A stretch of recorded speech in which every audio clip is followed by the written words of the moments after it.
Me da muchísimo gusto saludarles el día de hoy. Mi nombre es Enrique Paniagua y en representación de Kybernus les doy la más cordial bienvenida a este evento. Bienvenido, maestro Fernando Espinosa, director general del Centro Ricardo Salinas Pliego. Bienvenida, Winnie Hofstetter, oficial de Diplomacia Pública de la Embajada de los Estados Unidos de América en México. Doctor Jorge Díaz Cuervo, muchas gracias, nuestro anfitrión, el rector de la Universidad de la Libertad. Muchas gracias por estar aquí.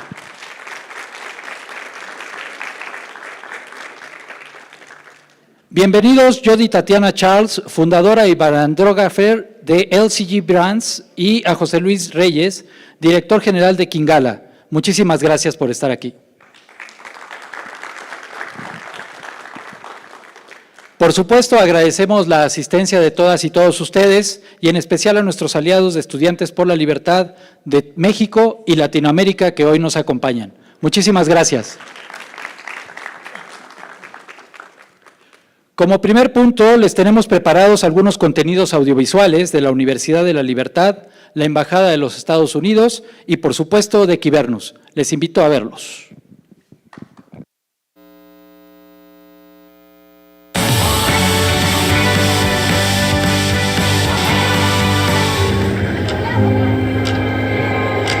A lo largo de los años, la humanidad ha evolucionado. La educación no. Es momento de liberarnos de la educación cuadrada, de salirnos de esas 4 paredes que solo nos han limitado.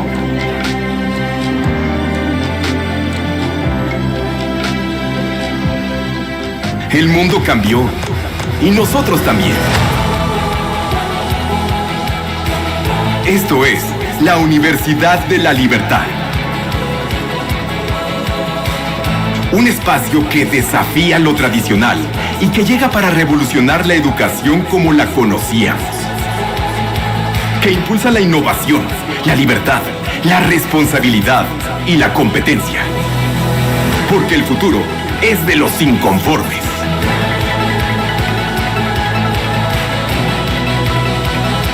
Aquí el aprendizaje es dinámico y activo. Aquí en la UL tengo la libertad de ser yo quien defina mi plan de estudios de acuerdo a mis intereses. Yo elijo el camino.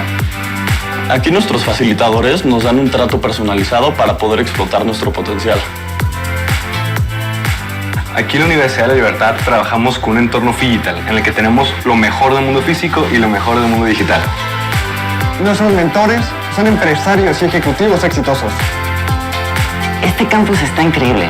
Cada espacio te invita a la innovación y a la creatividad. Lo que más me gusta de la universidad es que puedo trabajar en empresas y así adquirir conocimientos reales. La Universidad de la Libertad es el lugar más innovador para estudiar negocios en México. La libertad es el valor que nos guía, el camino que elegimos y defendemos. El principio que nos compromete y responsabiliza. Hoy, 4 de septiembre del 2023, declaro formalmente inaugurada la Universidad de la Libertad. Les deseo mucho éxito y estoy seguro que esta universidad se convertirá muy pronto en un centro generador de talento y liderazgo que requiere nuestro país. Muchas felicidades y gracias a todos. Gracias.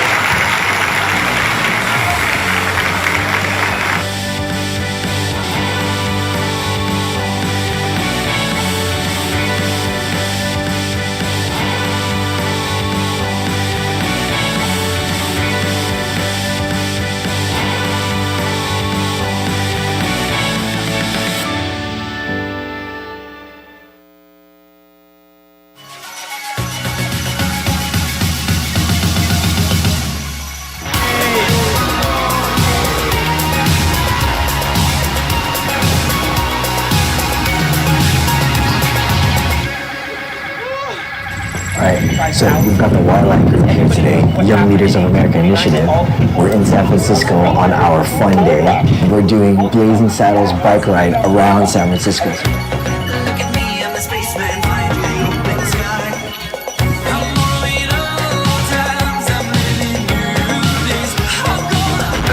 See what's going on the racetrack and let's have some fun today.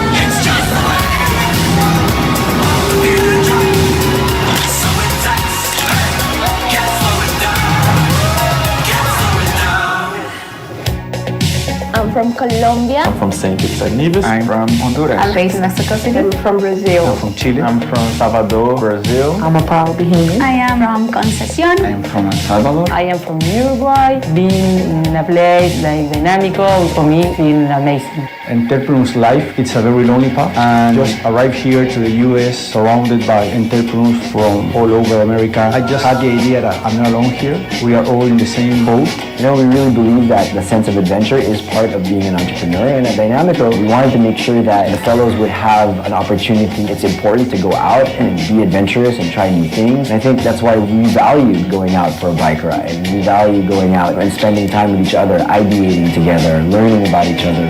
It's so nice and warm.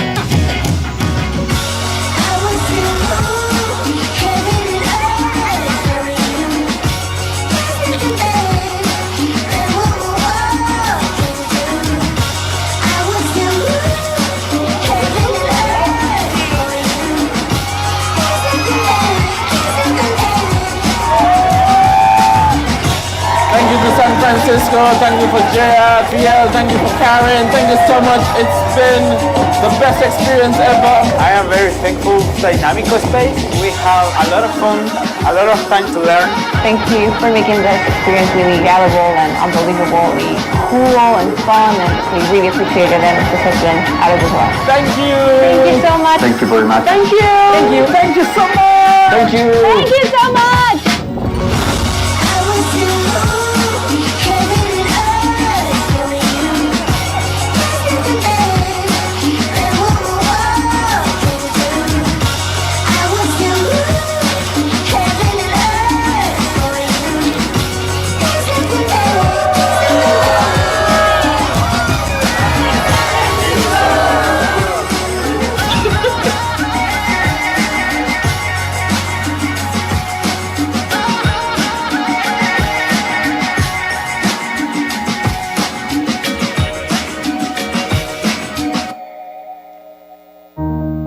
Ellos quieren jóvenes que aplaudan, que se callen, una sociedad civil cómoda y sin fuerza.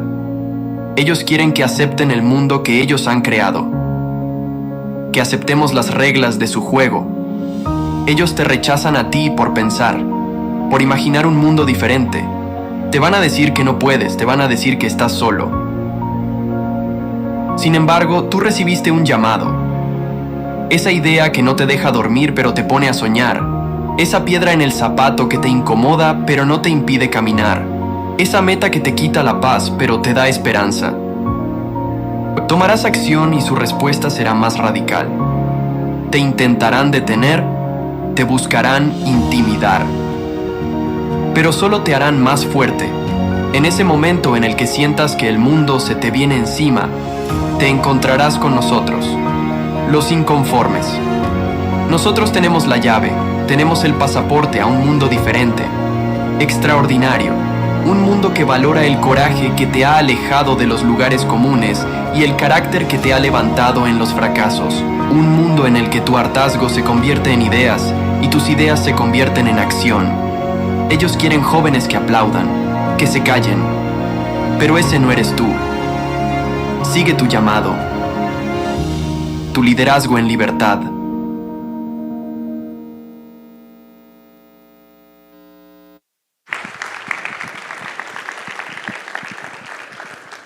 Muchas gracias. A continuación quiero solicitar a nuestros invitados especiales, maestro Fernando, doctor Jorge, Winnie, me acompañen aquí en el escenario y nos regalen unas palabras, por favor.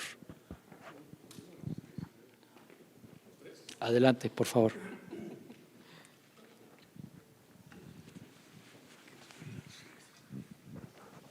Adelante, rector.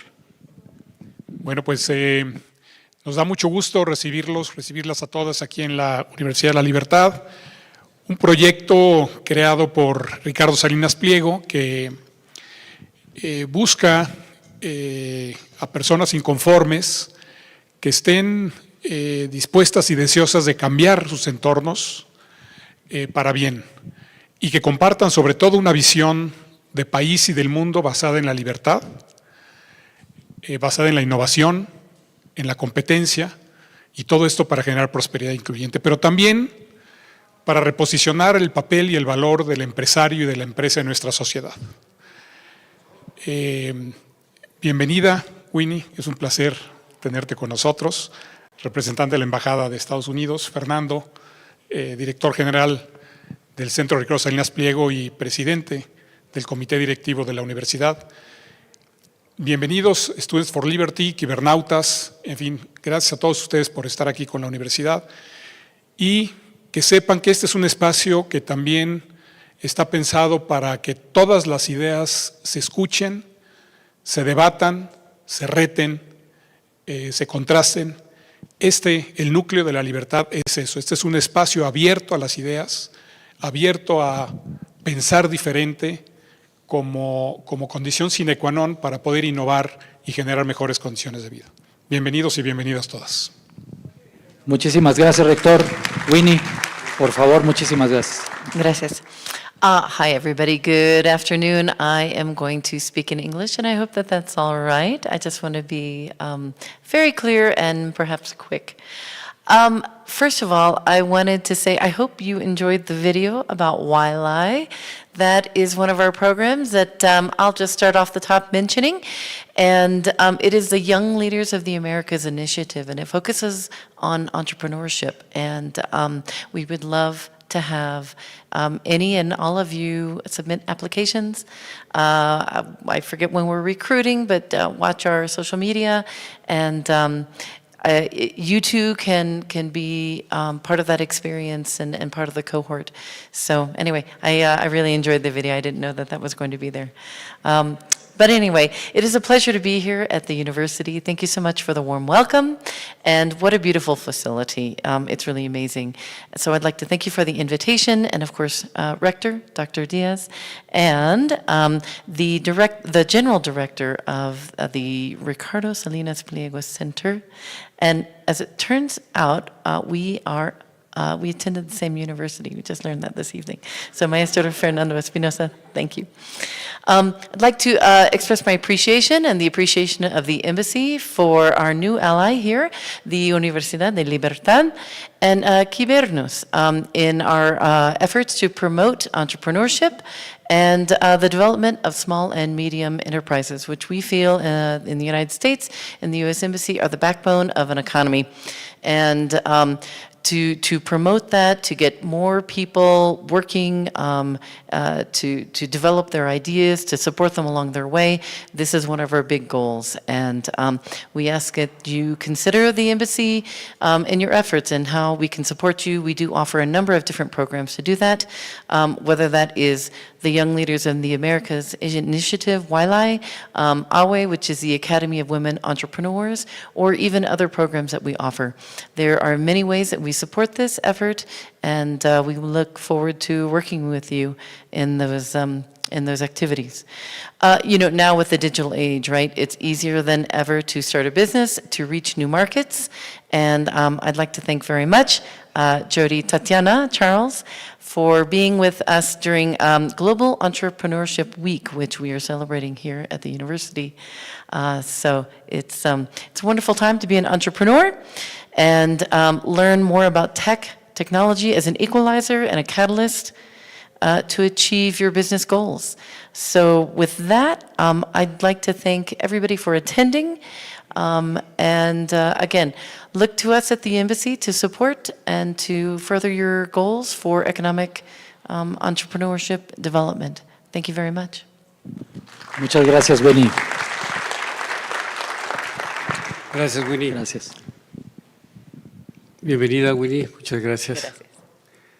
Rector Jorge, muy buenas tardes.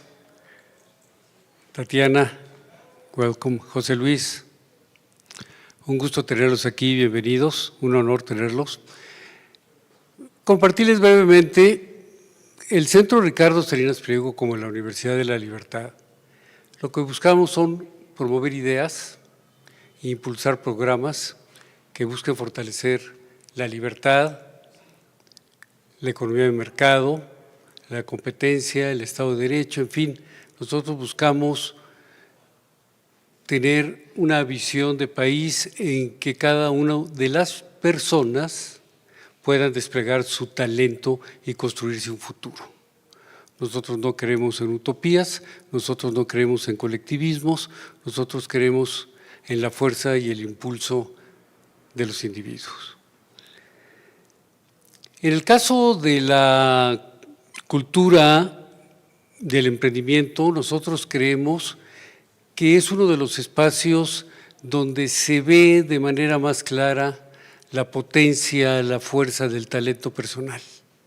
Cómo una persona, a través de satisfacer una necesidad de la sociedad, porque eso es lo que hacen los empresarios, resolver problemas sociales, cómo crean competencia, innovación, riqueza, y sobre todo pues nos dan esa posibilidad de esa destrucción creativa que hace que las sociedades avancen y se cree la riqueza.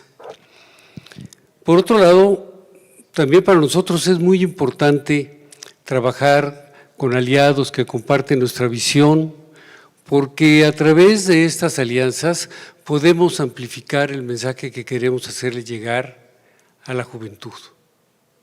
No hay reto más importante para un ser humano que construirse un futuro, que construirse un destino. Pero para poder hacerlo, necesita no únicamente de sus capacidades personales, de su disciplina, de su talento, también requiere de un entorno que le permita construirse ese futuro.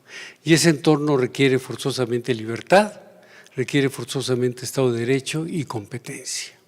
Entonces sí es muy importante que cada persona realice su esfuerzo, pero también debe haber liderazgos y organizaciones que estemos preocupados para que haya ese entorno que nos permita desplegar el talento. Esa es nuestra misión. Bienvenidos, bienvenidas y disfruten este evento. Students for Liberty, bienvenidos. Manuel, es un gusto tenerlos aquí. Gracias. Muchas gracias. Muchísimas gracias a todos. Les invitamos a regresar a sus asientos. Y ahora quiero invitarles a que conozcamos más sobre Tatiana Charles y José Luis Reyes.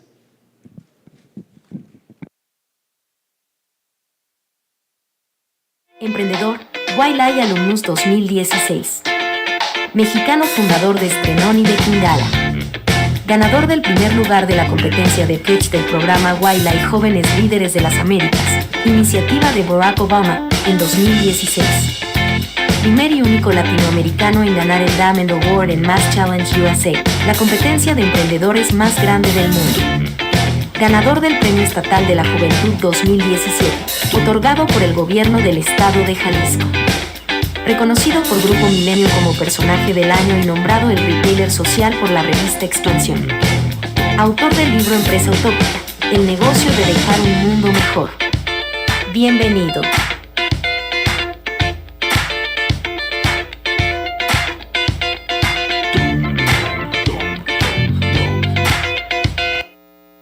Ella es Tatiana Charles. Es la fundadora y brandografer de LCG Brands, una firma única de consultoría de marketing y marca dedicada a educar a emprendedores, pequeñas y medianas empresas, sobre la importancia de hacer crecer su marca personal y corporativa, utilizando las últimas tendencias en herramientas tecnológicas e inteligencia artificial. Aporta más de 30 años de liderazgo en marketing, presencia de marca y comunicación con organizaciones de alto perfil. Obtuvo una licenciatura de la Universidad de Suffolk en Comunicaciones y Periodismo con especialización en Sociología, un MBA dual de Babson College, Escuela de Graduados de Negocios Franklin W. Ullman en Gestión Global y Marketing Estratégico. Cuenta con certificados en Educación para Ejecutivos de Alta Dirección. Negocios Globales por la Escuela de Negocios de la Universidad de Harvard. Estrategia para Redes Sociales, Creación de Compromiso, Conocimiento y Acción por el MIT Sloan Center.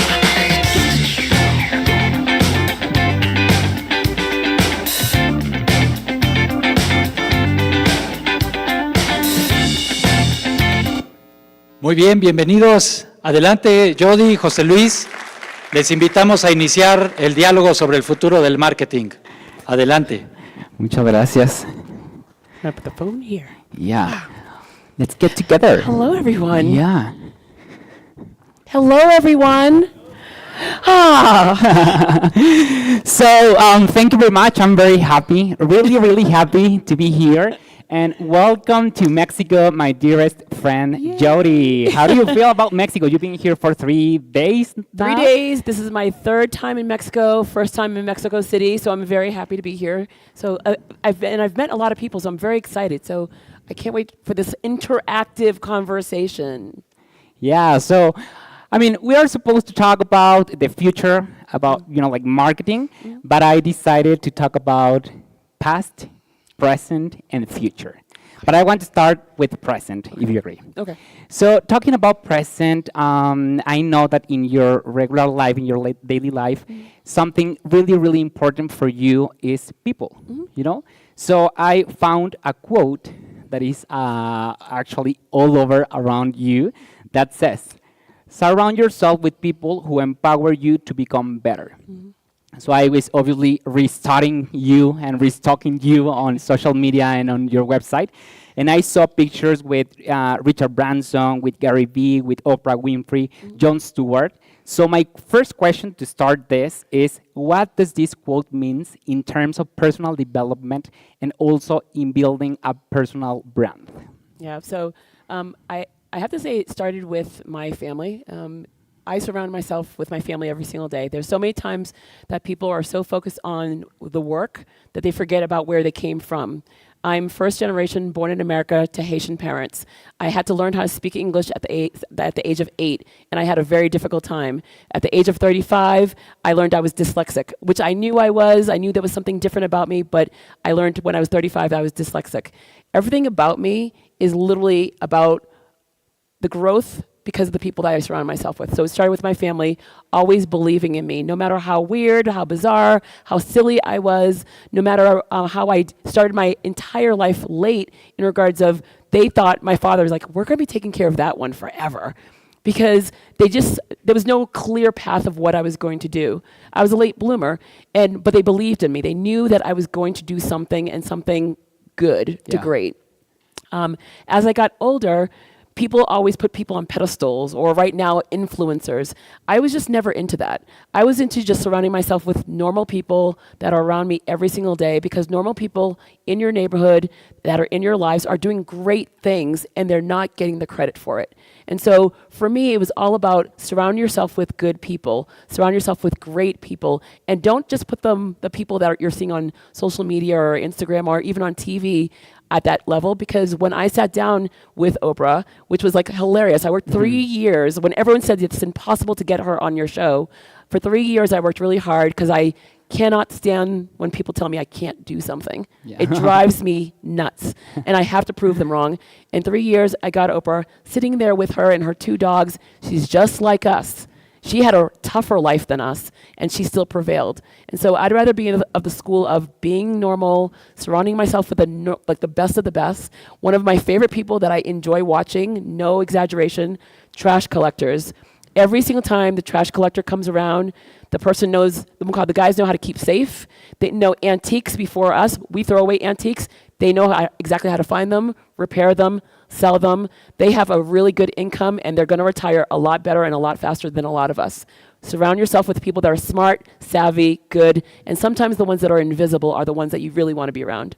Yeah, and talking about, like this surround of people that you have to look for, sometimes also I think that there's like this in social media, this boom that we are living right now. There's like this double side of the coin, like it has like 2 sides. So on one side we have this like all like connecting among each other, so it's like party and social things and everything. So that's like super cool. But also I think that there's like these mental issues, that they are happening, and it's also a boom, like in an opposite way. But people with anxiety, depression, addictions, and it can be part of this social media thing. So the question that I have in these regards is, what's the impact of these amazing like marketing tools of social media, but on both, like market growth and economic growth, but also on mental health? Social media is marketing. It's just like it's part of marketing. So when I remember when Facebook first came out, and I had friends that got jobs and they put Facebook specialists. And big companies had no idea what Facebook was, and they were hiring them, and they pay them top dollar. And I'm like, you know what, bravo, for convincing someone that you're a specialist on Facebook, that we've just been using in schools. And then it rolled into where it belongs, in marketing. Social media, like AI or everything else that we're going to talk about, is a way to get the story out. Marketing hasn't changed since the caveman days. You go into a cave, someone's drawing something, it's a story, it's still there. We go because they're parts of museums and we're like fascinated by it. It's the same way. When you were younger, you remember those individuals in your life that told you great stories. You still remember those stories because they were able to execute the story really well. Now, the great thing with social media is that we can push it out faster to a larger audience. Fantastic. Sometimes people are just pushing it out just to push it out, but not to the direct people that they want. So they're just kind of spitting in the wind. They're just like, I'm going to put it out to everyone, and there it goes.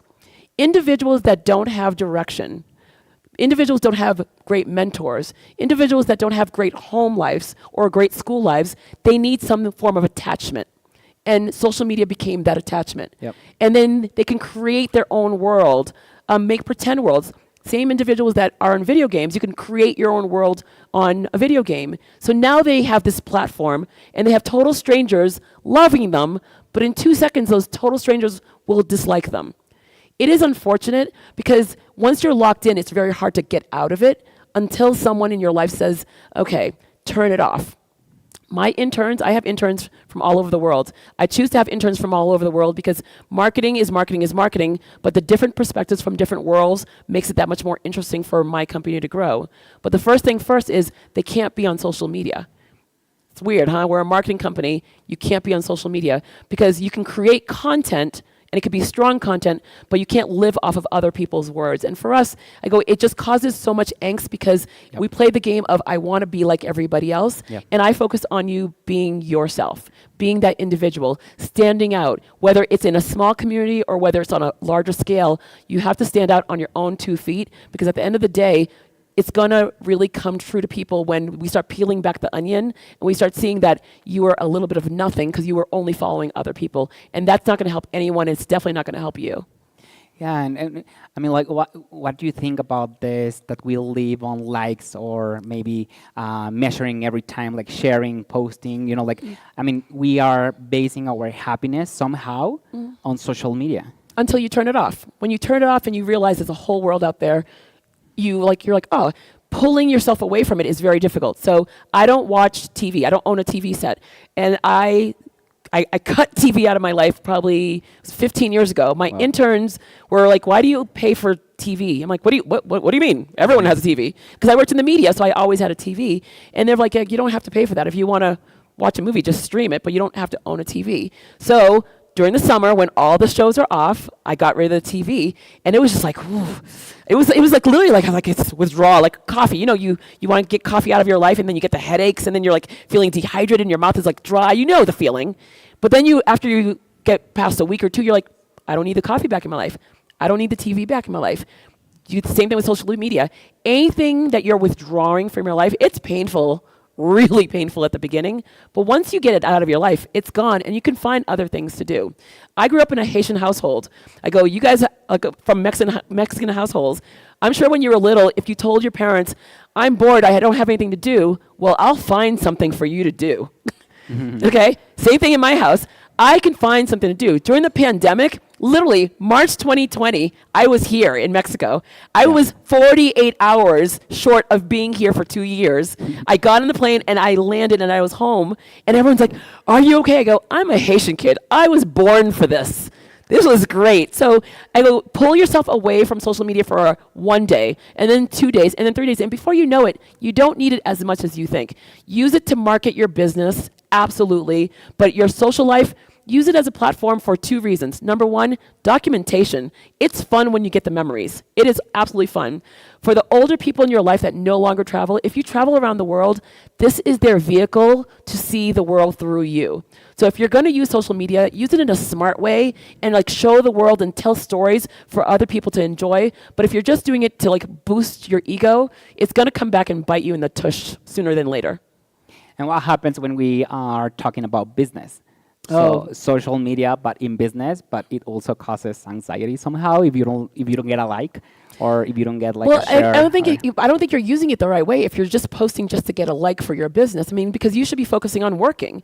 I mean, earlier we had a conversation on Zoom with a group of people, and I'm working. I mean, I'm here and I'm tagging, I'm reposting what you guys are posting, but I'm working. I go and I'm focusing on you. I should not be on social media. And guess what? I go, people know my reputation. People know where I am. People know what I'm doing. They get it. So when you tell and communicate to your community how effective you are in working and guiding and just like making sure that you're like focusing on the A game, they're fine with that. I worry about the people that are posting all the time, because I'm like, if you're posting all the time, what are you doing in your real, like, where's the work? What are you doing? It's just like, it's like very perplexing to me, because the best of the best workers, the best of the best people that are creating, they're not online. They're rarely on LinkedIn.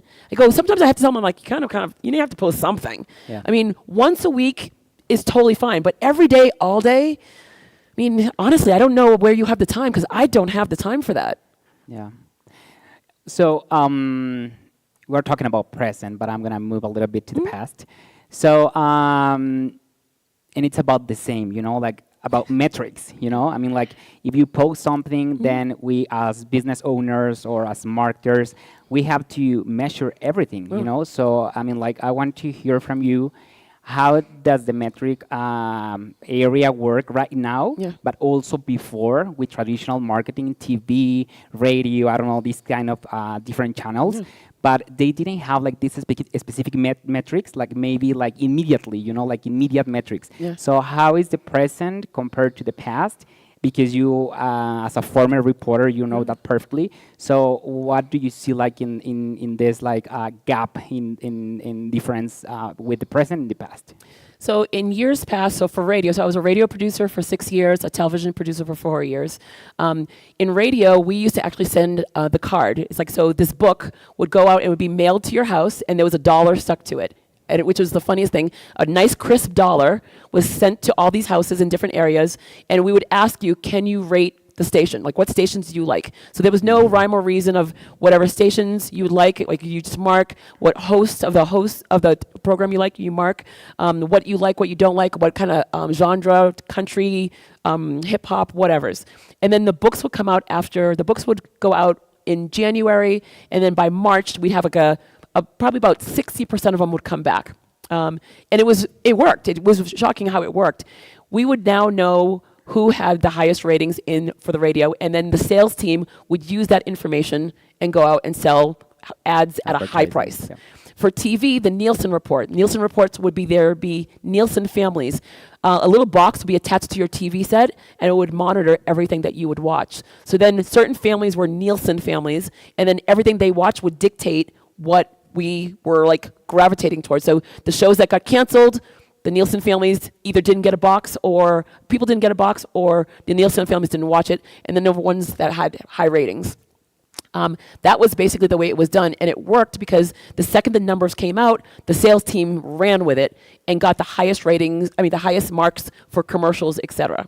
But excuse me, but it wasn't like immediate. No, it was time. It was like quarterly. So every quarter, and we it would was get not ratings. Precise either. Yeah, it was it wasn't precise. It was like just an average or something. Because the book for the radio, the book could go into this random neighborhood. You never knew. So if it went to this area where it was urban, the hip hop station would get higher ratings. If it went to a suburban area, then the conservative radio would get the highest ratings. No rhyme, no reason. It just got mailed, and you never knew where it went. And that was like the rhyme or reason. Random research. Random, absolutely random reason. Just like if you're going to go and do a focus group, absolutely random. So it worked. For me, I loved it because every quarter my job was to do, if I did my job very well, every quarter my ratings were high and I got my bonus check. That's what we worked really hard for. Every quarter to get a bonus check. So in radio and TV, you didn't get paid a lot, but that bonus check was big. So imagine getting 4 big, not small, big checks. It was like, it made your year. So everyone worked really hard and you really hustled to be the #1 station, either TV, radio, or newspaper. Now, it is faster, but there's also more things. So now you're getting your algorithms very quickly. Yep. No one really knows still, because you're getting your likes, but are you getting a like or are you getting engagement? Because I can click onto your photo, but I did it by mistake. That's not real. So it's still kind of random where people are just clicking on things and it's capturing where you're from, your ethnicity, your gender. It's capturing everything. But is it actually a person that would engage with your company is still that random moment. The engagement is what I always look for. And also, if you're ever on your social platforms, don't look at the likes. Look at the engagement on that back end. Look at the companies that are looking at. I think that people don't even pay attention to that. There's on LinkedIn, on Facebook, you can see the companies that are looking. You can see the gender, you can see the areas. That's what you want, because if you're going to target someone, you already have the information coming to you. Yeah. And it measures how many people are coming in. So you can see the percentage. It's not a one and done person or someone that randomly went in there. Someone's been on for a long time and multiple people from the company has been there. That right there is something that people aren't paying attention to because they're paying attention to the likes. Yep. And those likes aren't real because, again, a click is a click is a click. Yep. But the metrics on the back end is what you really want to engage with.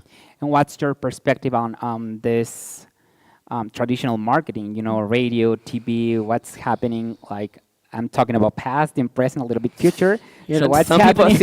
Some people aren't going to like what I'm going to say. Yeah, and I was in it. Say it. Print is dead. It's dying a very slow, painful death. Okay. Only in big scale. Small local papers are continually winning. They're going to continue to win because small businesses are feeding that. Schools are feeding that. Your kids, if you have kids, they're on sports teams, they're in the paper. Small local papers are not going anywhere anytime soon. They're always going to win because they're reporting on the community. The large papers, I can't justify paying $5 for the New York Times every day because I don't live close enough to New York. I'm not paying for that. I can go online, I can pay for the subscription, but even then I'm like, maybe not. So print is suffering. TV even more so because advertisers don't want to pay for that. Advertisers are going to podcasts because they have a clear target audience. How many people listen to podcasts in the audience? How many people have a specific podcast that they always go to all the time? Raise your hands. Exactly. If I'm an advertiser, I'm going to that specific place because I'm talking to you and you only. I know I'm beelining you. If I'm going to radio, I don't know who's listening. And by the way, if you're listening to radio, I'm sure you've done it. Click, click, click. I just want to hear the song. Yep. Commercials too long, too many commercials. And so right now, TV, radio, print, they're all suffering because it's not traditional anymore. And they have so much more competition with the podcasts. They have so much competition with the streaming. They have so much competition with schools like this that are creating content all the time. And they're like, I can't keep up. I can't keep up because they're only doing things in the old way and they're not working fast enough to realize that they need to keep up with what's happening in the new way. Mm-hmm. So do you think the radio and these companies of traditional marketing, they are coming to, to transform themselves to a digital platform or somehow? Or what some of them are, and some of them are doing it very well. They're not going away. They're definitely not going to go away. They're just not going to get the revenue that they did before. Yeah. They're not going to get the attention or the visibility or the listenerships like they did before. Yeah. It's just going to as you're going to see years and years, as years go by, they're going to minimize. All those radio stations that they were anti-podcast, well, guess what? They all have podcasts now. Mm-hmm. They all have podcasts. Yeah. But they're at least 10 years behind in what every one of us is doing. During the pandemic, everyone had a podcast. Yeah. Everyone. I started a podcast during the pandemic because it was a great way to connect with other people. And it became fun. Now, once the world opened up, 70% of the people that had podcasts, gone. The people that are still doing it, yay, because it's content that people are needing from you specifically. And so it's not going to go away. They're going to slowly get in, but by the time they really catch up, something new is going to come up. Yep. The world is moving so quickly. AI is definitely pushing us forward to think bigger. People that know how to use AI smart are using it to grow their businesses in a very, very savvy way. Yeah. People that don't know how to use it, you can tell, because AI uses the same words all the time, and AI is 2 years behind. So they're fueling the content, but it's 2 years behind. So when you're looking at that stuff, I'm like, that's not real, and I would never use that word. Human beings don't use that word. Where is that word coming from? And so it's just the concept of being smart, engaging, being in the forefront, working with all different generations, because I think that's another thing where in the media, when I was there, to get the job, someone had to retire or die to get that job. Now, you need to have all generations together because you need to have all minds to combat against AI, to combat against your competitor, because right now it can't just be the young, we'll call it Gen X or Gen Y or millennials. It can't, everyone has to come together and be smart to compete. And those companies are smart. You're bringing in all cultures, you're bringing all ages, you're bringing everyone to the table, and you're like sitting down and figuring out, how do we do this in a way that it's going to blow people's minds away? Because the traditional ways do not work. And traditional, when I'm telling you traditional, yesterday is now traditional. Yeah. So just let you know, Jerry does not know the questions that I have here. I but don't. The final He one asked, was just like the following question. No, it's so funny. No, he asked. He Did goes, you do you want to like look at the questions? I'm like, no. I'm I like, was he's like, like, are you sure? I'm like, I'm a reporter. I'm like, I will always be a reporter. Like, I go, if you know what you do, you never ever ask the questions. And as a reporter, when people ask me for questions, I'm like, I will never give you my questions. And also, I'm not going to interview you now because you should know what you know. Yeah. So now I'm the reporter. So Okay, you're the that's reporter. good. So I'm gonna take this part of the generations that you were just talking about. You know, like the mix that we are having right now, and I wanna jump to your book a little bit. You know, because in your book, It's Just a Rock. That's the name. You focus on heritage, culture, and the importance of the stories of our lives. So I want to talk a little bit about this evolution of inclusion and diversity in terms of marketing, obviously, but also in terms of ourselves, you know. And the question that I have is, as someone passionate about promoting diversity and heritage, I'd like to ask you for your perspective on why it is important to celebrate our differences, and why do you decide to write all this in a children's book? Yeah. So I'll start with the children's book first. So I wrote a children's book in 2017 because every election year I would watch a candidate or a potential candidate write a book. They couldn't get on the air because there's no news with a politician until they do something. Usually passing a law, or they're fighting for something, they're in trouble, or they write a book. So whenever a book comes out, we usually know that person is running for election. And so I looked at all of my small businesses that I'm working with, and I saw so much knowledge in these individuals, and I'm like, well, why don't they have a book? So in order for me to understand how I get them to write their stories and share what their knowledges are, so that way they're using this as a marketing tool, I had to figure out the process. Does it make sense to go to a publishing house, or does it make sense to go self-publishing? Because I worked in the media, I know tons of publishers. I call them in New York, and they're like, nowadays, just self-publish. It doesn't even make sense because I go, all the books are the same. If you do it well, all the books are the same. And so I went through the process of writing a book, like getting ISBN number, which is like the fingerprint of the book, as well as making sure that I was getting media. I mean, I'm a media person, getting media for the book, etc. Getting a publishing editor, illustrator. So I did all the steps, how much it costs, how many different, we made tons of mistakes, we learned, and now the book was a beta to the company Netco Publishing that I have, where we now will help you publish your book. The reason why I went for the culture part is that I am super crazy proud of being Haitian. And when I tell you Haiti if you know Haiti, it's a mess. It's a mess on a good day. But I love my country. And the best representation to any country, any location, are the people that are no longer there. The best reputation. Because I go to countries all the time, and I have a client in Chile that literally the first time I met them, they got on the phone and they were bashing Chile. My God, worst country. My God, they don't treat people well. I'm like, let's stop right here. You are a representation of your country, and you're already bashing it.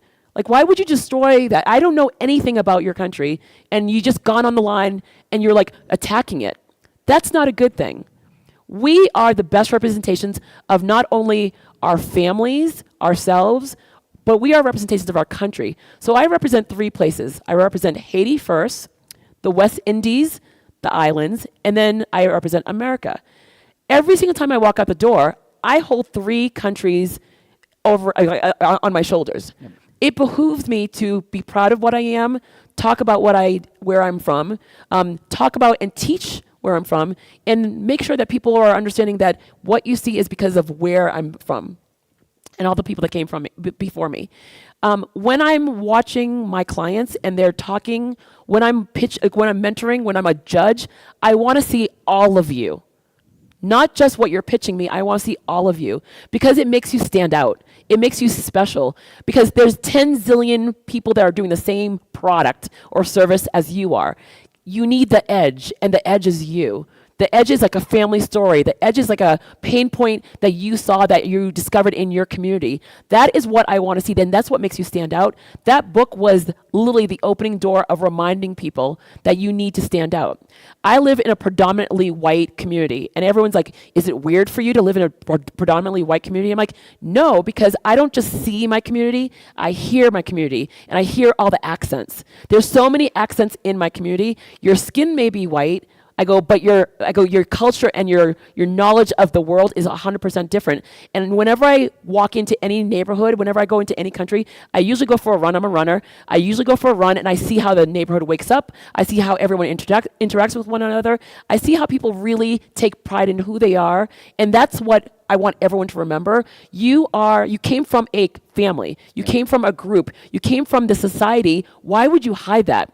In America, they always had this melting pot. I never liked the melting pot. I don't want you to be melted away. I want to see my salad. I want to see my tomatoes. I want to see my cucumbers. I want to see like every single thing in my salad. But that whole entire thing of melting away and dissolving you is not okay. So that book and the way that I teach everyone and the way that when I'm pitching someone, I go, if I see someone and there's something I'm like a little different about you, I'm going like, where are you from? Tell me about you. Yeah. I go, I want to know. And sometimes people are like, oh, what do you mean? Like I go, they're taken aback. I'm like, I see all of you. And because of that, I want you to share that story. Yeah, and why in a children's book? I mean, like your clients are maybe young people or maybe adults, but why did you decide to start with children?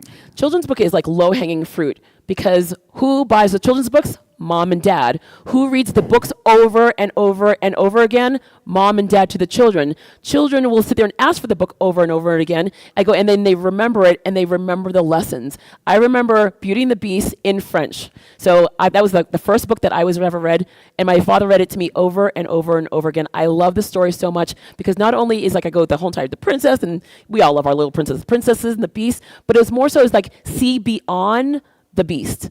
See beyond the person that, like I go, that you're seeing the front facing. Yeah. When I was a child, I like to dig deeper into someone. Kids are as pure can be, and they can see, they know the good books versus the bad books. So you could give kids stacks of books, they gravitate towards the same ones over and over again. Parents will see it as well, and parents will actually learn from that. A children's book is like I go, you start from a young age, and it just keeps growing. And if I can instill some lessons early in a child, then I've done my job. If I can instill some learnings for a parent, I've done my job, or a niece or a nephew or whoever's reading the book, that's a great thing.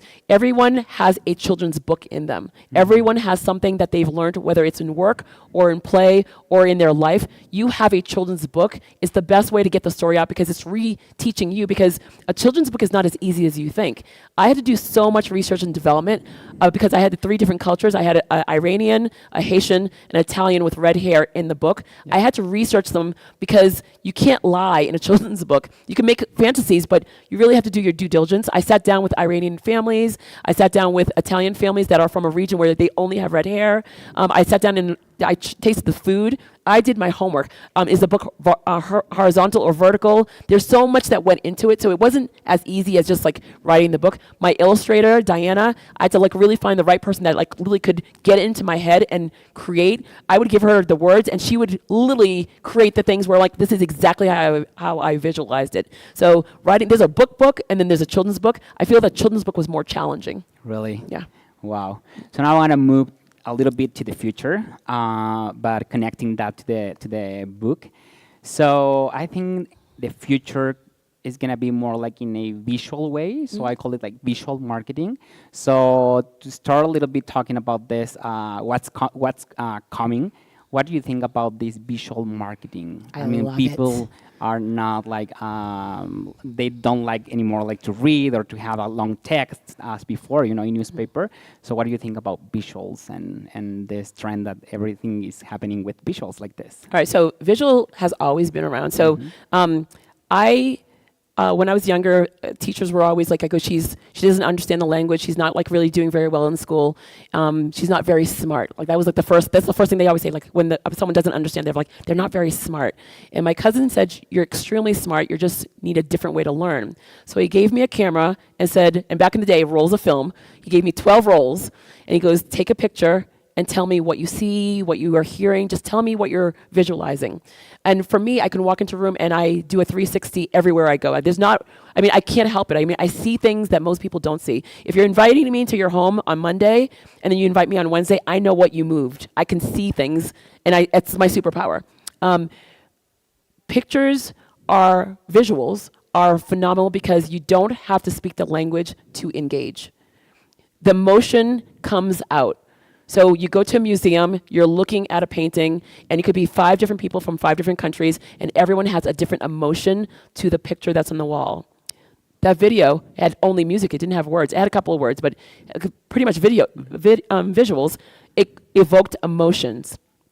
Photography, artwork, paintings, videos, I love it. I love everything about it. I've loved it since I was little. Everything about the visuals gets everyone to come to the party.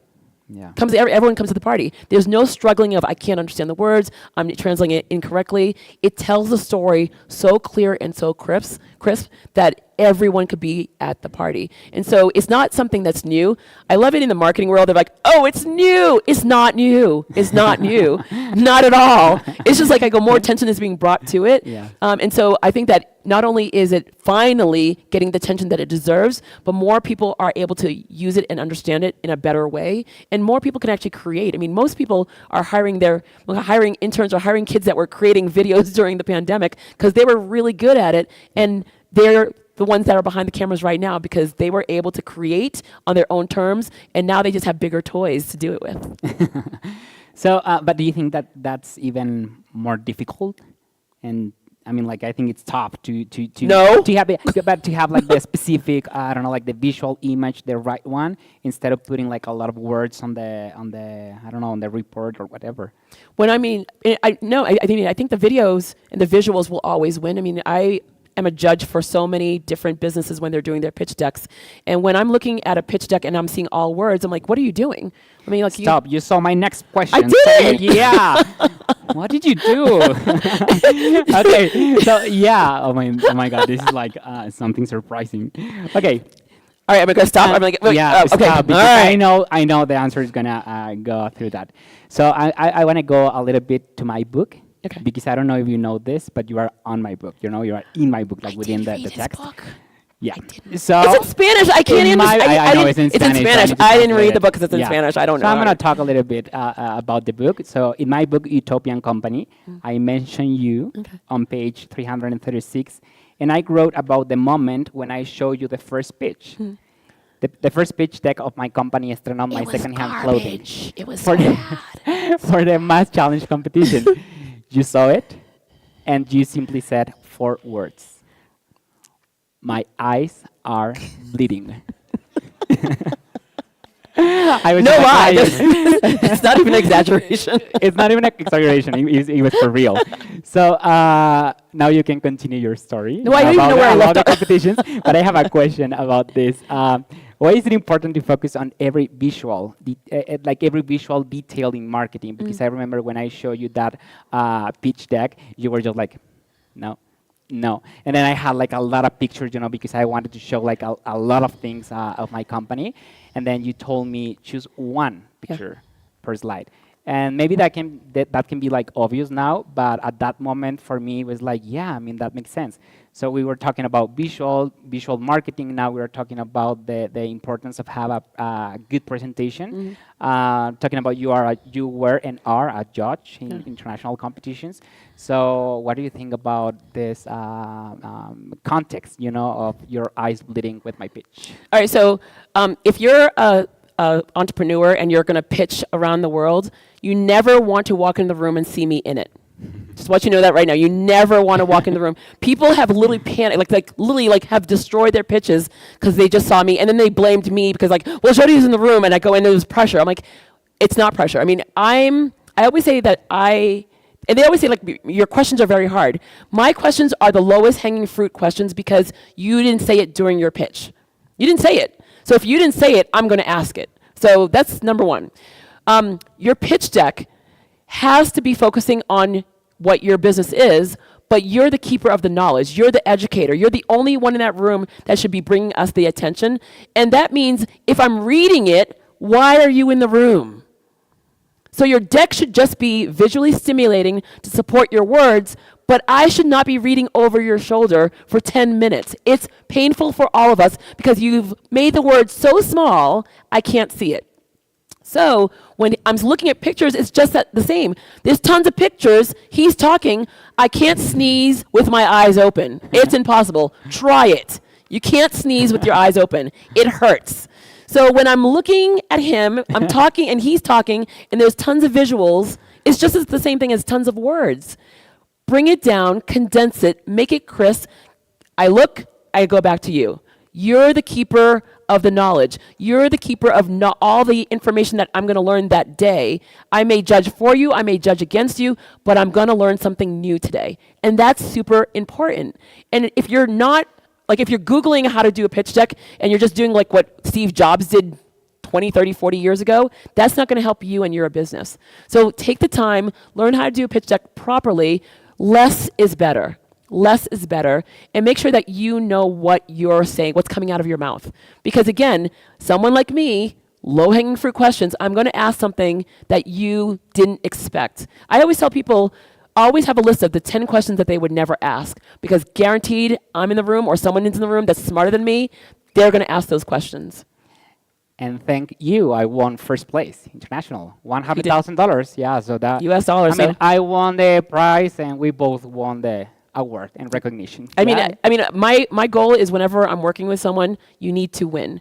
Yeah. And it's not the money for me, it's more so the visibility. Yeah. When you win any competition, when you win, we'll call it like just anything, like anytime you can get visibility, it's huge. You can't pay for that. That you cannot pay for.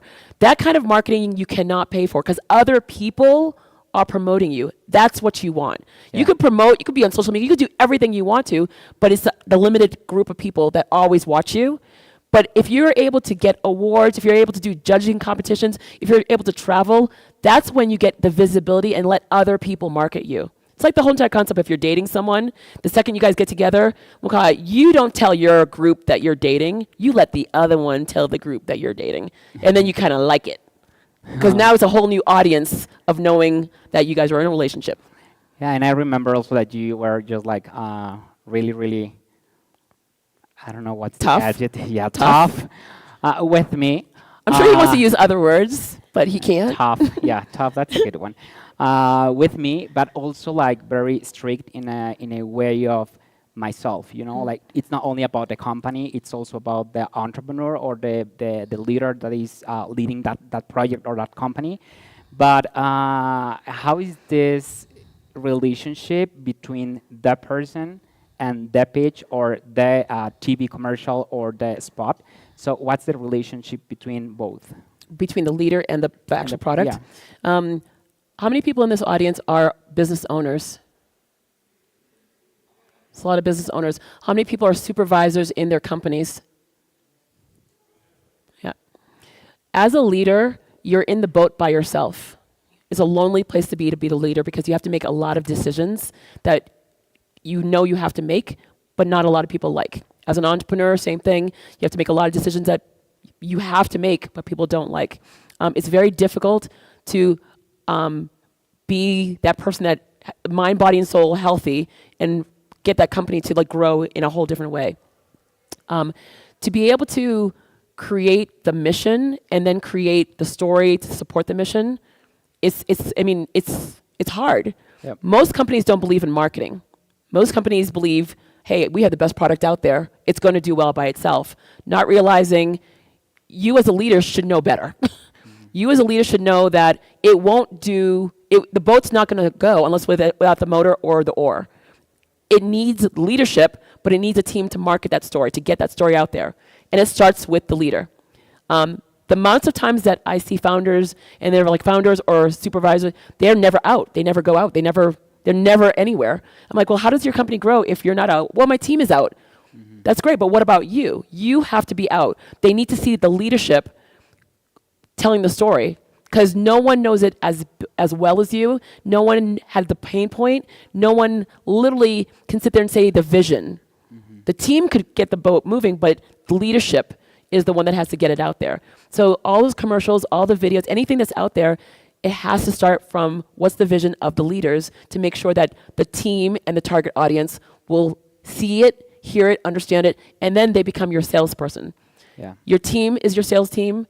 I go, your target audience, the people, the consumers, your vendors, your investors, everyone that's coming into your world is your sales team, as long as the leadership is knowing exactly how I'm going to get, what are my goals, long-term, short-term, what's my vision, what am I going to do when there's a problem? So right now, I mean, everyone sees like whether it's the Russian and Ukrainian war or what's happening in Israel and the Palestinians, everyone started putting out statements.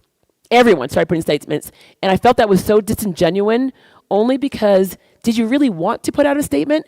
Or did your team force you to put out a statement? Or is it more so the fact that, well, everyone else was doing it? Yeah.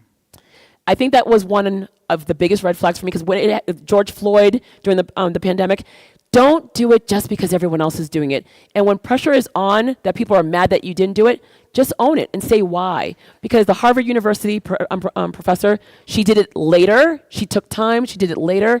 Professors started to quit. The students are doing has tons of protests. Just because everyone else is doing it doesn't mean you have to do it. But you got to know, good, bad, ugly, indifferent. You own it. I go, and then it is what it is. You own it. Yeah. And I'm constantly getting those phone calls. Jody, when do I do it? When do I do it? When do I do it? Take your time. What are you saying? Who you're saying it to? And I go, and are you saying it, the words that you're saying, are you going to own it? Because someone's not going to like it. Yeah. Not everyone's going to like you. And you have to be okay with that. Yeah.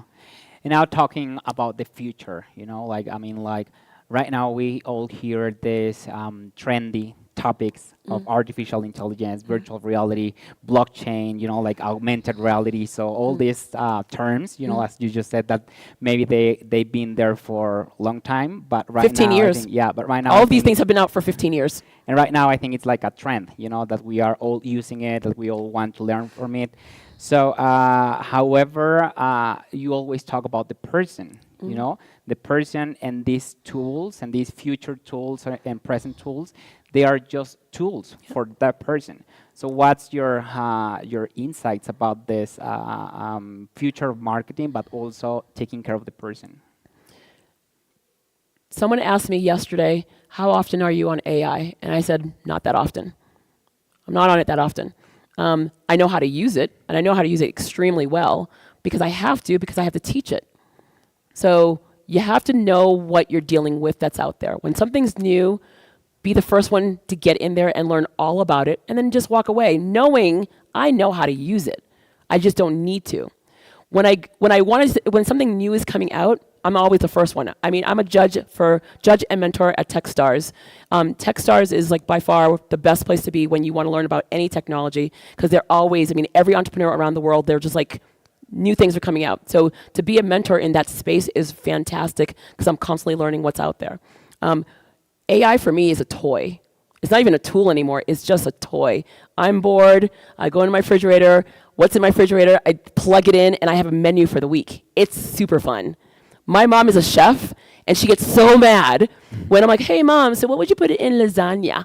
And she's like, da-da-da-da-da-da-da. And I go, well, would you put this? She's like, oh, that's a thought. I would put that in there, too. I go, where'd you get that idea? I go, AI. And she gets so frustrated. She goes, someone's going to catch you. I'm like, oh, AI. It's like she thinks the CIA is going to come in and like, oh, my God, AI, stop it. Joe, don't do it, with her cute little accent. Yeah.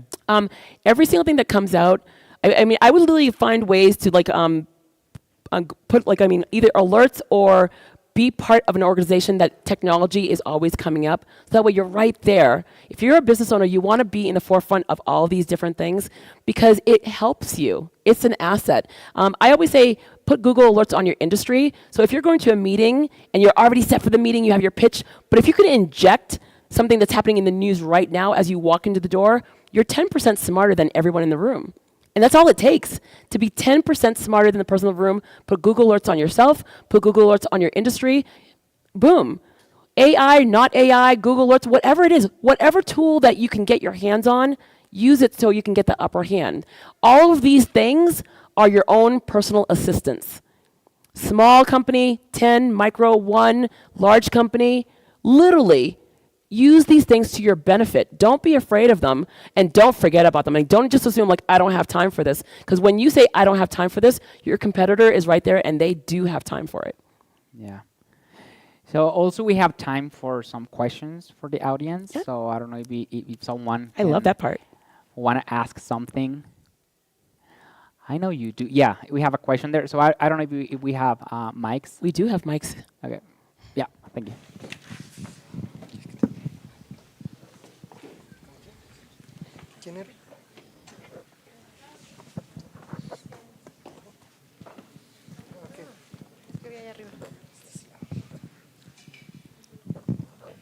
Lo puedo hacer en español, ¿cierto? Yes, sí, en español. Uy, súper. Ya estaba sudando. Y así de, uy. I'll be translator. Yeah, okay. Antes que nada, muchas gracias por este espacio. Formo parte de colectivo Kybernus Tlaxcala y me encantaría que nos pudieras compartir cuándo fue que identificaste esta pasión. Sin duda, nosotros en Kybernus siempre nuestro lema es tu liderazgo importa y tu liderazgo tiene que ver con tu pasión y tu vocación. En mi caso, tengo la fortuna que mi pasión, mi vocación y mi profesión tiene que ver con la educación para impulsar en las juventudes su liderazgo en temas de cambio climático, temas ambientales. Bueno, los pocos que me ubican, pues saben temas ambientales. Entonces, me encantaría que nos pudieras compartir esa historia de cómo fue para ti descubrir esta vocación, porque cuando tú hablas, lo haces con tanta naturalidad. Y me da curiosidad porque decías algo de que el contexto es muy importante. Entonces, aquí lo vemos, ¿no? Está el contexto de la infraestructura, las personas, y es más fácil que florezcan ciertas ideas. Entonces, me encantaría que nos compartieras cómo te diste cuenta que esto era tu pasión y sobre todo si nos pudieras compartir en qué momento de tu vida has tenido estos como que te sientes que no puedes florecer como quisiera y cómo has logrado seguir floreciendo en este proceso. Gracias. Ooh, translate that. Yeah, I know. I was like, the question, please. That's the challenge. So, la pregunta es cuándo, dónde y cómo encontró su pasión y qué hacer en momentos difíciles. Okay. I'm just gonna like summarize that. Okay. So the question is how, when, and yeah, like how did you find your passion? Because when you speak, you do it like in a natural way, in a very like passionate way. And what can we do? What can she do when you feel like in these times of struggling and not going like that passionate about the thing that you are working on? Do not do anything in your life if you don't love it. Wait, ¿y quién le va a traducir a ella? ¿Yo también? Yo lo puedo hacer, pero ¿había un traductor? Ya. Yo le ayudo, pero habló del contexto también, entonces yo creo que es muy importante. ¿Qué? El contexto, ¿cómo se involucra el contexto? And how is the context that you have around? How is it involved in the passion? The context. Pero ¿quién va a traducir solo eso? ¿Tú traes? Perfecto. So she has yeah. So wait, all right, so the context in regards of like what I do and the passion that I have around it. I just want to make sure I'm getting. El contexto familiar y cultural.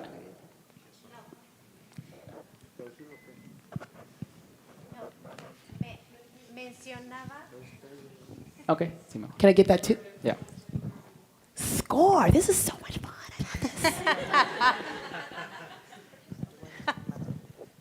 I love this. Es muy divertido. Ok. Yes. Va a ser un reto tratar de hacerlo más pequeño. Mi pregunta es, cuando un líder se forja a través del contexto, y mencionabas que en una parte de tu charla que por el contexto en el cual tú vivías fue como que te desarrollaste, mencionaste eso. Entonces me encantaría que nos pudieras comentar un poco cómo fue que descubriste tu pasión, tu vocación, porque se nota que te apasiona y ese contexto. ¿Por qué me intriga esto? Porque muchos de los líderes que estamos aquí nos forjamos, como hay una frase que dice, la mujer se forja como el fuego, o sea, te forjas como el acero, ¿no? Con este fuego es como te forja. Entonces me gustaría que nos pudieras compartir cómo fue ese contexto, cómo fue que nació tu pasión y que sobre todo nos pudieras decir esto, porque muchos de los líderes que estamos aquí, que formamos parte de Kybernus, pues tienen historias de que dependiendo del contexto en que se desarrollaron fue como que nació esta pasión o esta vocación, porque todos seguramente hemos vivido cosas difíciles. Entonces me gustaría que nos pudieras contar un poco de eso, porque sé que nos va a servir de muchísima inspiración a todos y eso es lo que me gustaría que nos contaras.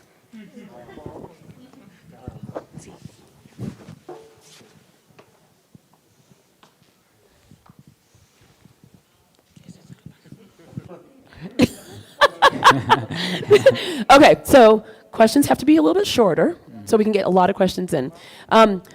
So it's funny because my parents don't know where I came from. Like they don't understand how I've been like this since I was little. I don't drink coffee. I mean, if I do drink coffee, I enjoy the moment. So I don't know where look, I'm passionate about everything. I mean, I'm a kid in a candy store. I love life. I love people. It's just weird. I'm weird. I love to learn. I'm a sponge. So whenever I go anywhere, I want to really dig deep and get a really understanding of the people, the places, the food, the museums, the churches, to get an understanding of where I am, who, and why I'm here. The passion comes from just, I love what I do. I really, truly love what I do.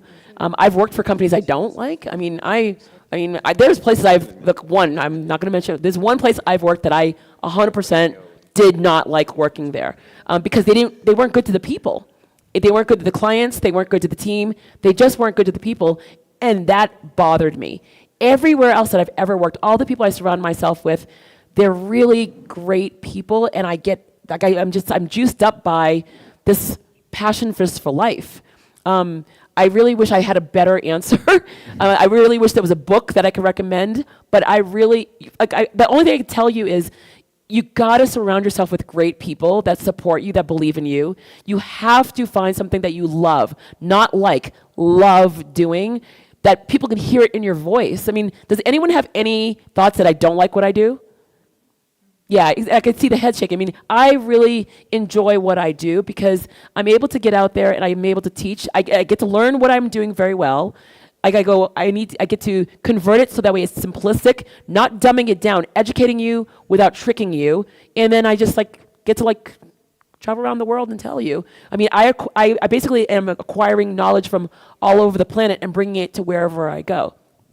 My parents, strict parents. They were literally, we couldn't go out. I mean, I snuck out of the house. Couldn't go out. You had to be creative. I had to be creative in my home because I was not allowed to go out because my parents came to America and they were afraid. They were afraid of everything. And when your parents are afraid, they will not, you think you're strict. They are strict because they don't know how to navigate the area that they're in, and they limit that. They didn't know the language. They didn't know what was going on. They didn't know the American culture. I became very creative very quickly because I was in my room a lot. And if I wasn't in my room, I was with my cousins. I could be with my cousins, which was weird. We would go to New York. We lived in Boston. Our cousins are in New York.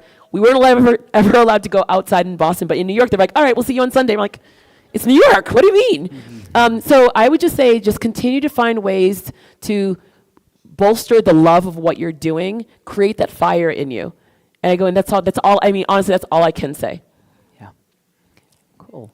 So we have another question there. Yeah, so we have 2 and 3 here. Yeah. Okay, hello. Hello. My name is Valeria Guzman. I'm from Ecuador. I'm here with Students for Liberty. Thank you to everyone that's made possible this event for us to be here. So first, can I ask a question? There's one for you and one for you, Jose. I don't know if that's allowed. Okay, I wrote mine, so it will be shorter. First, I love the fact that you've highlighted the idea of storytelling and focusing on ideas instead of the physiological package, right? So according to the question, past, present, and future, will you say we are in an era of changes or in a change of era? Are we in an era of changes, or what was the last part? Or in a change of era? Is this a different era? In a change of era, meaning that, I just want to clarify this, so meaning that everything that we're doing is wrong? No, meaning that it's completely different. It's not that we're implementing changes, but that we are, as human beings, being changed. I don't know if it's too philosophical. I have to say that we're in both. We're always evolving. There's always something we're always at war. Globally, we're always at war. The media is always changing. The food is always changing. Everything is always changing. Unless you're an aborigine in Australia, literally living in the most basic ways, or if you're in Peru and you're like Lake Titicaca, where you're up there, up in the mountains, and in the water and the floating islands. Those are the individuals that are choosing not to change. There's an island also off of Hawaii where they're like, once you leave, they don't allow you back in because you have mindsets from the normal world. We're always in flux. We're always changing, but it's all about, do you want to change? There's individuals. My mother still goes to the store.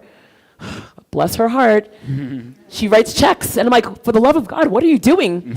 She's like, I'm writing a check. I go, we're at the market. What are you doing? There's a line. And I'm like, I'm always telling her, I just take your card and just your phone, tap it. And she's like, she doesn't want that. She wants it the way it was. And so we're always changing. The world is always evolving. We're always advancing with new things. But it's all about, do you want the change? Great, thank you. Yeah, so because we're not sharks, we're evolving. So Jose, for you, I'm sorry, I haven't read your book. It's just the title caught my attention. Okay, yeah, you have to. So Latin America has this crony capitalism tradition. Do you think for the future, entrepreneurs and individuals in general in Latin America nowadays see competition and innovation as something aspirational and want to actually place this competition in the economic market instead of the political market? Well, that's a good question. I think right now being entrepreneur, it's cool, So it's cool to say I'm entrepreneur, So it feels like you are more, and it feels somehow your ego. But I think that the ones that we are business people and that we are there, we know that it's not as it seems to be, So it's hard. So I think, yes, it can be, it depends on the purpose, and it depends on the reason, on the why you are doing that, So you can do it for the economic growth and economic, or even for politics, You can do whatever you want to solve to solve a problem within your community, but it depends on you. Why do you want to innovate? What do you want to change? What do you want to solve? So if you answer that question, then you can go to the next step saying, I'm going to impact which area of my country, maybe, or of the world, politics, business, or economics, or just for social purposes. So yeah, I think it's more about the reason within you. Can I just say one thing about entrepreneurs? We are all entrepreneurs in this room. Even though you haven't labeled yourself as an entrepreneur, we're all entrepreneurs because something bothered us that we knew we can change. An entrepreneur is someone that has a pain point, and we're solving the pain point to a target audience, and we're the solution. Everyone in this room has had a pain point, and you solved it. You just never put the word entrepreneur on it. Yeah. But that's all it is. Someone that either took on a small scale or a large scale, saw a problem, and I'm going to fix it. Yeah. I know many surgeons, or doctors, I should say, that literally left their practices because someone in their family or a patient didn't get the right care, or a valve or something didn't work while they were doing surgery, and they're like, I can do this better. And they left their profession to learn to be an engineer, to build this mechanism to change lives. Yeah. We're all entrepreneurs. We haven't, either we've had the problem or it hasn't hit us yet, but something bothered us, and we're like, I'm going to fix this. Yeah, cool. So we have time only for one more question. Yeah, there. Who? Okay. ¿Aprendido? Hola, buenas noches. Muchas felicidades por la plática y pues es pregunta para cualquiera de los dos. mencionaban algo sobre estas estrategias que tenemos luego para llegar a ciertos sectores, ¿no? O sea que tal cual el marketing o pues sí, ¿no? El mensaje está dirigido a dos, pues yo así lo entendí, sectores, ¿no? O sea, tanto a uno que es como muy común, el pueblo, tal cual, ¿no? El ciudadano común, como a otro sector, pues digamos que pueda tener más estudios, más preparados.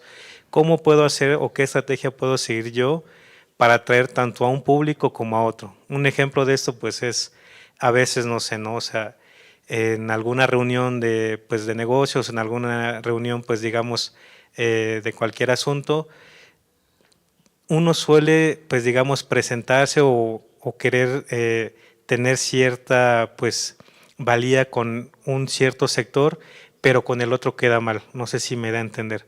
O sea, ¿cómo podemos llegar a esa sinergia entre un sector, pues digamos, que es el común y otro ya que es más especializado, ¿no? A lo que estamos, pues, vendiendo o ofreciendo. I don't know how to answer that question. All right, so I'm going to try to answer it. So there's business, so if you're targeting businesses versus customers, so you have your two different sectors. And so for me, it's all dependent on, is your product for the consumer, like where I can just buy it at a store, or is it focusing on if I'm General Electric and I'm creating a product for General Electric so that way they can do their jobs. But I think the question was more when you want to reach two different markets, you know, like one more like in a massive way and another more like in a niche. Was that the question? Yeah, so what can you do? I'm going to use this example. Yeah. Years ago, I mean, so it's pretty old now. I shouldn't say pretty old. So there's a book called Eat, Love, Pray. Has anyone ever heard that book, Yeah. Eat, Love, Pray? In the movie. Yeah, and there's a movie. Okay, so Eat, Love, Pray was a book. It came out. The book came out. This woman just basically decided to write this book, and the book came out. It did well. They're like, oh, this is great. And as a marketing person, this is one of the things I really loved. So the book came out, was on the New York bestsellers list for a while, and then they repurposed the book again as a cookbook because she put recipes in it. Then they repurposed it, that's a whole different audience. They repurposed it again as a prayer book, spiritual book, and then they repurposed it again as a love book. 4 times the book was repurposed, different audiences, and on a bigger scale, the movie came out. Every single audience was targeted in a different way, a different messaging, different marketing, different reaches. So they went for churches, they went for like the restaurants. They had the book like the recipes at restaurants. They had the book in regards of like love stories, and people like love those like summer reads. They literally went out of their way and targeted specific groups in different ways. And then on the bigger scale, the movie came out and they targeted everybody. It's all about what's the product that you have, who wants it, and where are they? And wherever they are is like you're messaging to them and you're partnering with people that will help you message even more. And so it's really about the partners to get to the people that you want. And it has to be very specific, where I want this specific client, but I'm using these partners to get there. Yeah. Is that okay? I feel like that wasn't okay. Okay, and we have time for one more. That's the last one. Yeah. Well, you said AI for you is a toy, but we see that for actors, actresses, and writers, AI is not a toy. How do you think this is impacting currently the world, and what is going to be the future for this? So AI can be used, but be honest. Be honest. People are using AI and they're not telling you that they're using AI. So people that are savvy that use it all the time, we can tell. We can tell when someone's using it. When you're stealing someone's work, come on, I wouldn't steal someone's work just writing it. It's called plagiarism. You get kicked out of school for that. And so when people are lying and when people are choosing not to tell you that they're using a tool, when I was younger and I had to do SATs to get into college, you had a pencil and a paper, and they would check, if people were cheating. It's clear as day. The reason why there are regulations now, and thank goodness that they won, that they can get this added in, is because people were not telling the truth, and people were getting these big contracts for movies, and they're saying, oh, I wrote it. You didn't write it. And there are people that are really writing and creating. Creators are creators. I'm a creator. I choose to use it like once in a blue moon. But guess what? I go, when I do use it, I'm using it usually for grammar because it's a great grammar. I don't have to hire an editor anymore. But my clients know I talk about it all the time with no problem. It's everywhere. You cannot hide from it. So when I'm hearing comments like that, I go, yeah, those are the people that lied and said they are like, oh my goodness gracious, I don't use AI. Of course you do, because it's the same thing like a runner.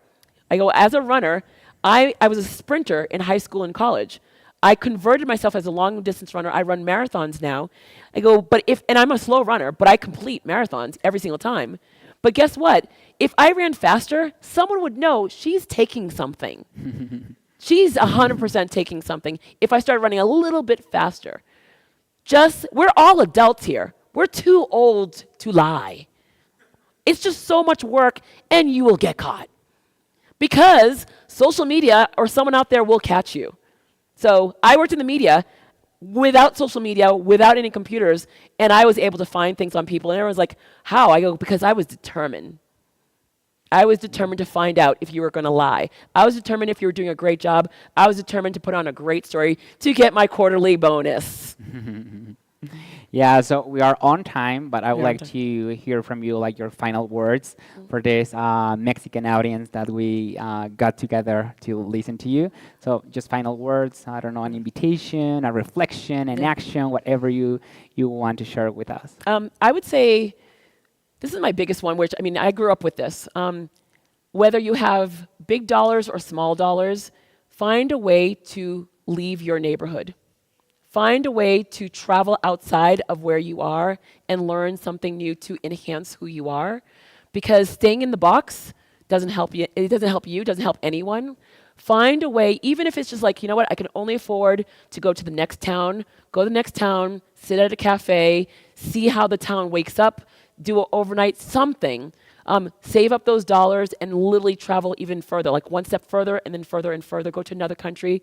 Just find a way to enhance your lives to be 10% smarter than the person next to you. It doesn't take much. It really doesn't take much. And when someone says to me, I can't afford, your ego is telling you that, because I used to walk dogs, I used to park cars, I worked on an assembly line, I painted houses. I mean, I'm above and below nothing as long as I don't lie, steal, cheat, kill, hurt myself or hurt someone else.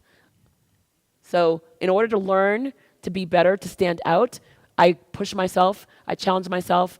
I've lived in countries where I don't speak the language, and I figure it out. Push yourself, enhance yourself, make your business better, make yourself better, make your life better, because your life is your legacy. And why leave this planet without having a legacy? And your legacy is not your kids, it's not jewelry. It literally is someone saying, God, thank goodness gracious for Jose. Thank goodness for anyone in this room. If it wasn't for them, I wouldn't be here where I am. And you live on. You've all seen Coco. Come on. You've all seen it. Yeah. You have to live longer than the time that we're on this planet. Yeah. So just take that. That's my only feedback. It's not about work. It's not about school. It's really about this one life that you have, whether it's short or long, doing something phenomenal with it. So thank you so much. I'm very happy and honored. We made it.